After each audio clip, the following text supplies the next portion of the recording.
My name is Simon and welcome to another episode of Boosting Your Scan Tool Skills. Today you'll learn how to easy, fast and efficient diagnose basically any petrol car or petrol engine. At least be pointed in the right direction of what is wrong with it. And how can that be done? Well, we'll simply be looking at the fuel trims. They are telling you exactly if the engine is running lean or has a rich mixture. And don't just stop yet. I know it's a pretty advanced topic, but basically for now, all you need to know is that when the fuel trim has a minus in front of it, it means you have a rich mixture. And when there's a plus in front of it, it means you have a lean mixture. So we'll be doing this in two easy steps. So in the first one is checking the fuel trim at idle when the car has an operating temperature. And then we're going to take it on the road, drive gentle down at a low RPM, low engine load, and we'll be checking the fuel trim under those conditions as well. If you are more curious about fuel trim, I do recommend though that you watch the video I made specifically on this topic. It will give you a much wider knowledge about it. But at least for now, how about we just hook up our scan tool and see if this petrol engine is as it's supposed to be. So the scan tool is now hooked up to my car, it's idling in the background, and I have chosen the long-term and short-term fuel trims. In order to understand what those numbers actually are, to see if it somehow makes sense, you just need to add them together. So the sum of the short-term and long-term fuel trim added together should be within plus minus 5%. If you're within that range, it's simply just fine. And we want to check this at the first test at idle, simply to the fact that when the car is idling, the throttle plate is almost completely closed, and that creates some different conditions for the engine when it comes to the fuel and air delivery basically, than when we're driving on the car, driving directly on the road. So with this first test done, we'll be doing the second one, driving on the road, and then we'll talk a little bit about why you also need to do that test. Before we do the second test, let's just spend 1 minute talking about what the fuel trims actually are able to identify.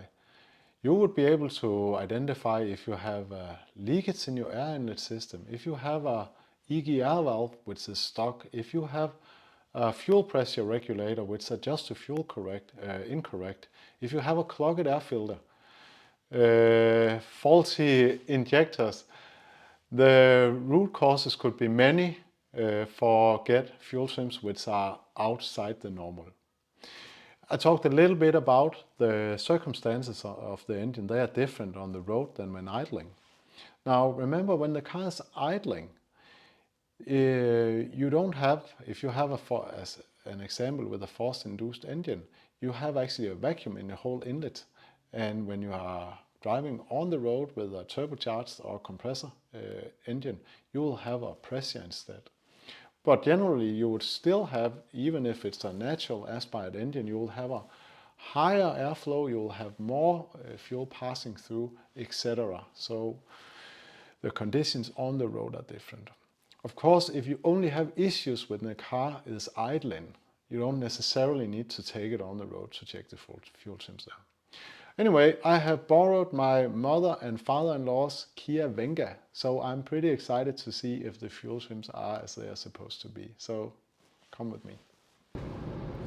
So here we have the two values displayed, and as previously said, when you add them together, they should be within plus minus 5%, then you're actually okay.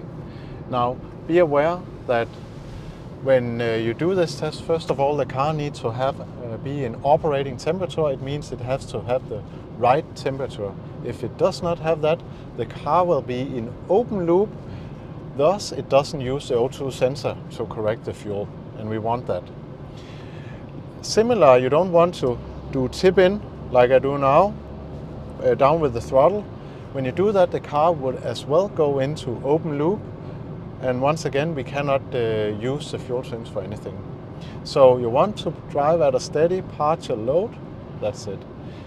Now, it of course goes without saying that if you only have issues with your engine in idle, you don't need to take it on the road to do this test. You just check the fuel trims while it's idling. And you could say vice versa. If you have issues while driving on the car, you have misfires, while driving on the road, of course, you have misfires or loss of power, you of course just do the test on the road. So without further ado, I hope that you like this video, and as always, leave a comment, ask question if you want, I'll be glad to answer. Take care, stay safe, bye.